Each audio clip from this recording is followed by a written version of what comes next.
자, 또 이게 대구 관련된 공천 가지고도 지금 후폭풍이 계속 진행되고 있습니다. 육선의 주호영 국회 부의장이 어제 법원에 공천관리위원회 결정의 효력을 정지해달라는 가처분을 신청을 했습니다. 자, 어제 신청을 했으니까 빠르면 주말 지나서 나올 수도 있고요. 그 다음 주 내일 다음 주 초쯤에 나올 수도 그러겠네요. 있는데 네. 의견은 엇갈립니다. 받아들일 수도 있다는 의견이 있기도 있는데 그거는 조금 소수인 것 같고 받아들이지 않을 수도 있다는 의견이 조금 법조인 사이에서 좀 많은 것 같은데 어떻게 보십니까? 법조인들은 저도 공천 효력정지 가처분 사건을 당을 대리해서 해봤고요. 예전에 뭐 자유한국당 시절이나 쭉 대리해서 해봤는데 한 번도 당이 져본 적이 없거든요. 당의 자율성과 독립성을 인정해줘서. 근데 최근에 일련의 뭐 김종혁, 배현진 사건들을 보면 당의 자율성과 독립성보다는 뭔가 뭐 절차적이나 내용적 하자를 더 보겠다라는 게 지금 서울 남부지법에 있는 가처분 재판부의 입장인 것 같습니다.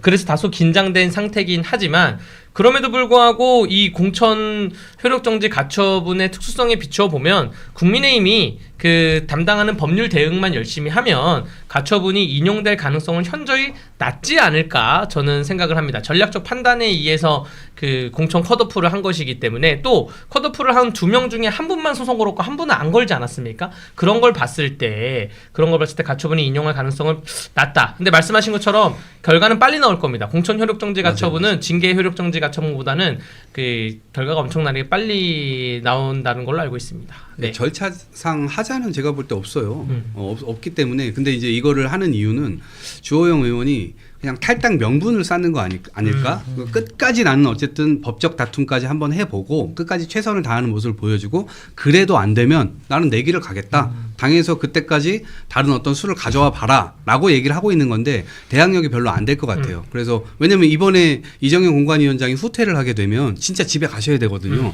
여러 번 후퇴했잖아요. 충북도 후퇴했고 부산도 후퇴했고 서울은 2번이나 후퇴를 했어요. 근데 그런 관점에서 지금 이미 권위가 훼손되어 있는 공관위원장인데 여기서 저걸 뭐 가처분까지 걸고 뭘 한다고 해서 다시 이걸 바로 잡을 건가? 그럴 가능성 0이다. 그렇기 때문에 제가 볼 때는 주호영 의원의 탈당 빌드업이 아니냐 이렇게 봅니다. 근데 저는 약간 생각을 했을 때 오히려 탈당을 안 하고 싶으신데 뭔가 강한 드라이브를 해야 되니까 그런 약간 핑계거리로 하고 계신 게 아닌가 싶어요. 지금 주호영 의원 같은 경우에 예를 들면 지금 직을 내려놓으시고 뭐 대신 못한다고 하시면 저는 앞으로는 뭐 더 하실 게 없다라고 생각을 하거든요.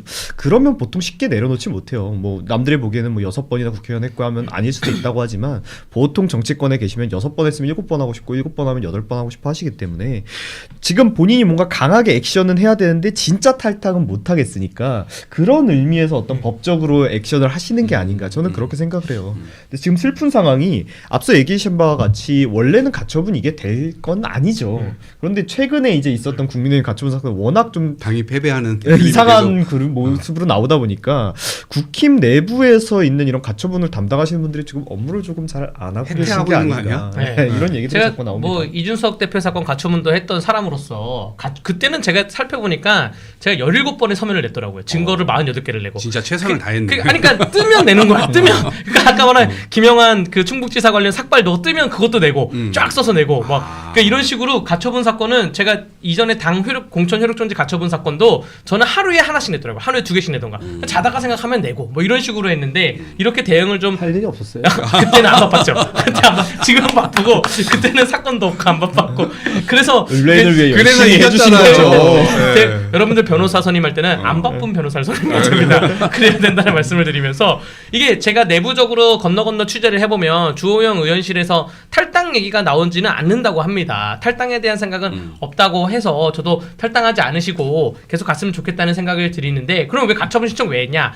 이전에 주호영 그 의원이 총선에서 무소속으로 나왔을 때 그때도 가처분 신청을 했었는데 그때 일부 인용을 얻었다는 거예요. 그래서 본인 스스로도 판사 출신이고 하니까 내가 보기에 이건 문제 있다라고 해서 법률적 판단을 받아보겠다라고 해서 지원한 것이다라고 밖에 생각할 수는 없고 탈당을 좀 안 하시기를 저도 좀 소원하겠습니다. 근데 여기서 한동훈을 섞어서 좀 웃긴 얘기를 하자면 한동훈 전 대표가 그저께 기자하고 저녁 6시에 보도가 나왔는데 뭐라 그랬냐면 주호영 의원이 출마를 하던 안 하던 나는 이미 주호영 의원과 연대하고 있다 라고 말을 했어요. 그 다음에 어제 주호영 의원 가처분 그 기자회견 하면서 기자분들이 질문했죠. 아니 한동훈 연대설은 어떻게 된 겁니까 하니까 주호영 의원이 무슨 소리냐, 전화 한 통 한 적 없다. 뭐 한동훈 연대는 뭔 소리야. 뭐 아무 상관이 없다 한동훈하고는. 그렇지. 선을 딱 걷어요. 또 한동훈의 모양새가 좀 이상해졌죠. 그러니까 연대를 할 거면 좀 얘기를 하고 전화를 하고 이래야 되는데 나는 주호영하고 이미 연대하고 있다 라고 하는데 주호영 의원은 뭔 소리야, 한동훈하고는 아무 연락도 한 적이 없어. 심지어 이렇게 표현했죠. 네. 내가 그 자리를 비우고 대구시장 나오면 누가 오든지 그건 알아서 할 일이다.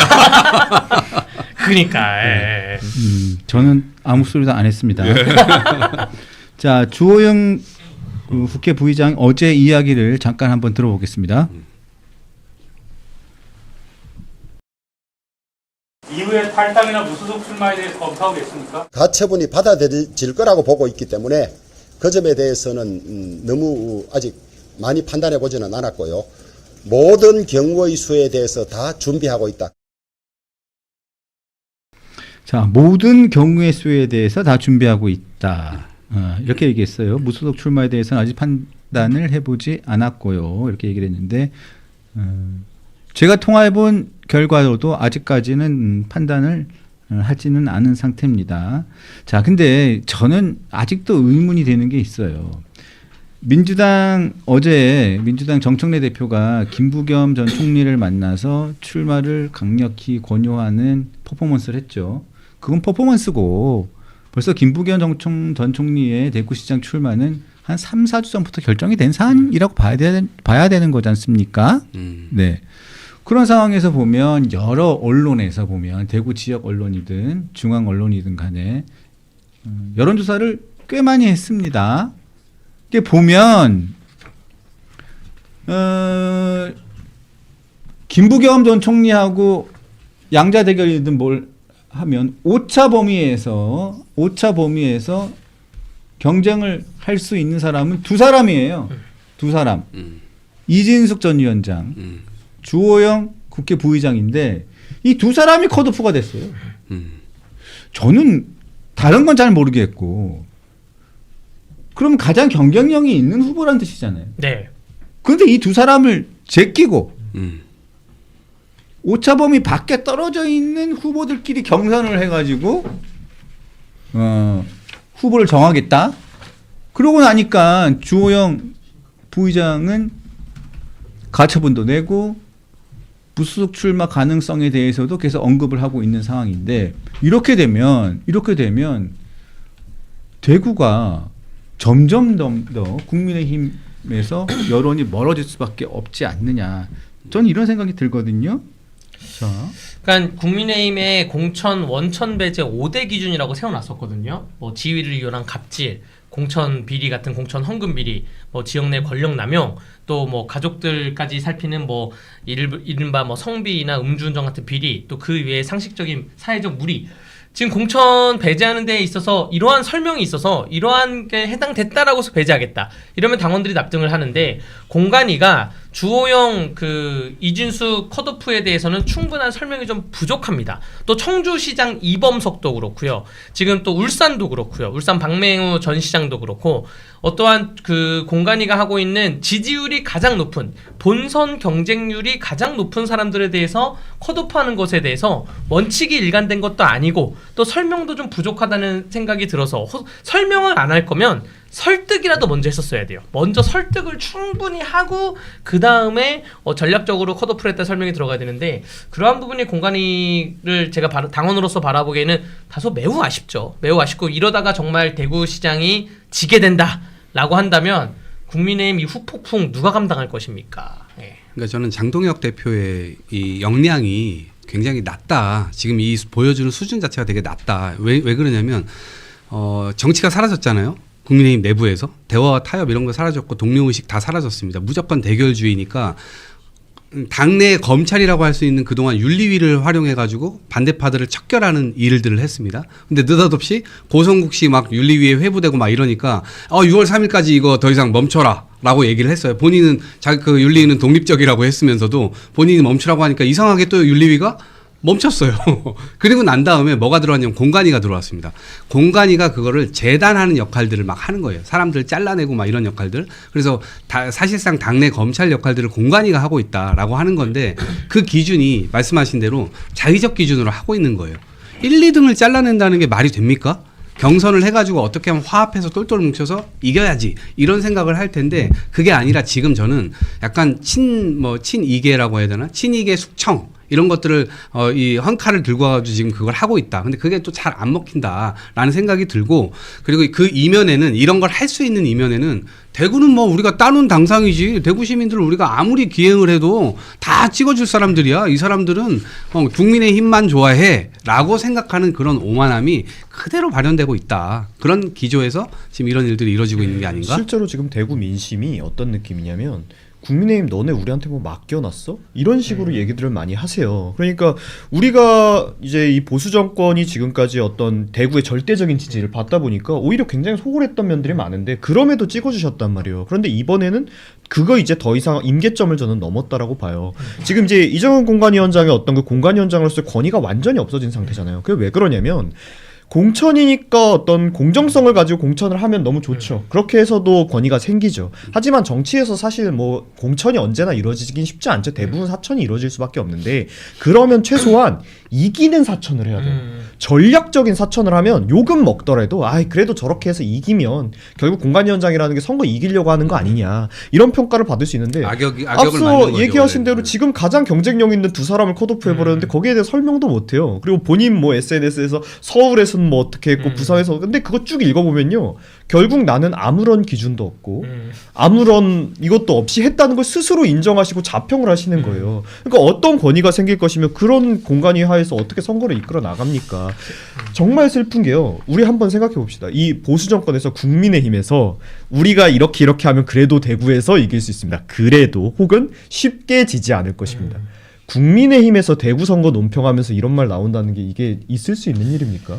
이건 정말 국민의힘에서 깊게 받아들이셔야 됩니다. 월요일날 대구를 갔다 왔습니다. 월요일날 대구 구치소로 갔다 왔습니다. 다른 사건 때문에 아침 10시까지 구치소를 가느라고 기차 타고 구치소까지 가는 택시 안, 또 구치소에서 동대구역까지 오는 택시 안에서 기사님께 물어봤어요.